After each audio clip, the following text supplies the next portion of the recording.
Michael Jordan is widely called the greatest basketball player who ever lived, and his story doesn't begin with greatness.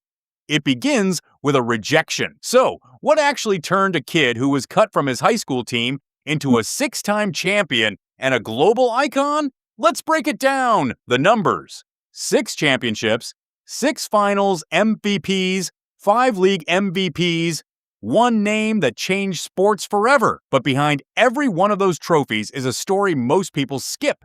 For context, this all starts in Wilmington, North Carolina. A teenage Jordan tried out for his high school's varsity team as a sophomore and got cut. The coaches went with a taller teammate instead, and here's where the story turns. Most kids would have walked away. Jordan didn't. He spent the next year dominating the junior varsity team, and the rejection became fuel. This isn't just a feel-good detail.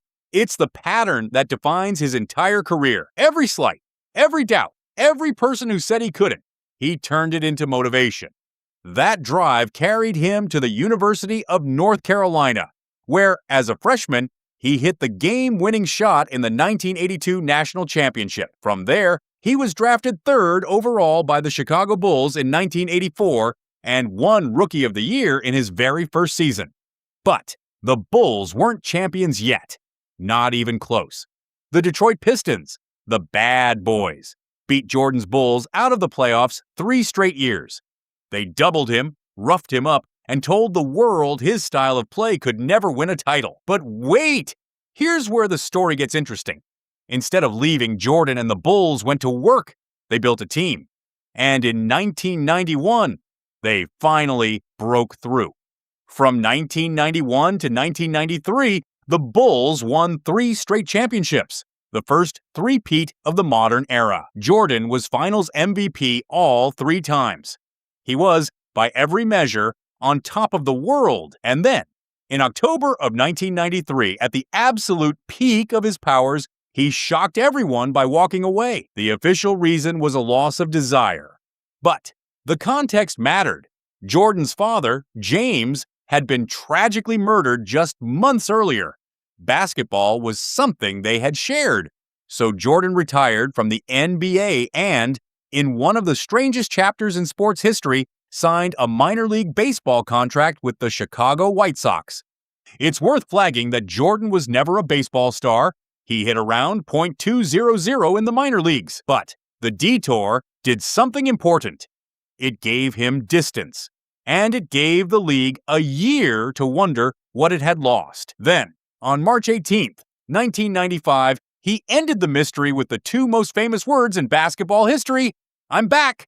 What followed was even more impressive than the first act. In 1996, the Bulls won 72 regular season games, a record that stood for 2 decades, and finished a second three-peat. This era gave us the flu game in 1997, where a visibly sick Jordan scored 38 points in the finals.